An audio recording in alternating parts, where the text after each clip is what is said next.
നമസ്കാരം. PM കിസാൻ സമ്മാൻ നിധി പദ്ധതിയുമായി ബന്ധപ്പെട്ട ഏറ്റവും പ്രധാനപ്പെട്ട അപ്ഡേഷനാണ് വന്നിട്ടുള്ളത്. അപ്ഡേഷൻ പൂർണ്ണമായും കാണാൻ ശ്രമിക്കുക. ഇല്ലെങ്കിൽ ചിലപ്പോൾ നിങ്ങൾക്ക് ഇതിൻ്റെ ആനുകൂല്യം നഷ്ടപ്പെട്ടേക്കാം. ആദ്യമായി KYC അപ്ഡേറ്റാണ്. ഇത് എല്ലാ ഗുണഭോക്താക്കളും നിർബന്ധമായും KYC ചെയ്യേണ്ട ഒരു കാര്യമില്ല. ഔദ്യോഗിക വെബ്സൈറ്റിൽ നിന്നോ മറ്റോ പ്രത്യേകം അറിയിപ്പ് ലഭിച്ചവർ മാത്രം KYC ചെയ്താൽ മതിയാകും.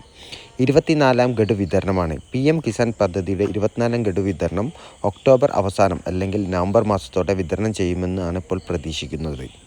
പദ്ധതിയുടെ തുടർച്ച അടുത്ത 5 വർഷത്തേക്ക് കൂടി കേന്ദ്ര സർക്കാർ ഇപ്പോൾ പദ്ധതി നീട്ടിയിട്ടുണ്ട്. പ്രതിവർഷം 6000 രൂപ 3 ഗഡുക്കളായി ലഭിക്കുന്നത് തുടരും.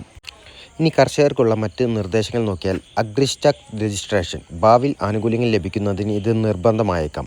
അതിനാൽ കർഷകർ ഈ രജിസ്ട്രേഷൻ പൂർത്തിയാക്കണമെന്നാണ് ഉചിതം. ഇനി വിള ഇൻഷുറൻസ് ഉണ്ട്. അതായത് പ്രധാനമന്ത്രി ഫസൽ ബീമ യോജനയിൽ രജിസ്റ്റർ ചെയ്ത കൃഷിനാശം സംഭവിച്ചാൽ നഷ്ടപരിഹാരം ഉറപ്പാക്കാൻ കർഷകർ ശ്രദ്ധിക്കുക. ഇനി കാർഷിക യന്ത്രങ്ങളെക്കുറിച്ചാണ്. SMAM പദ്ധതി പ്രകാരം യന്ത്രങ്ങൾ സബ്സിഡി നിരക്കിൽ ലഭിക്കാൻ സെപ്റ്റംബർ 15 വരെ അപേക്ഷിക്കാം. കൂടുതൽ വിവരങ്ങൾക്കും എല്ലാവിധ അപ്ഡേഷനും ലഭിക്കാൻ ചാനൽ ഒന്ന് സബ്സ്ക്രൈബ് ചെയ്യുക.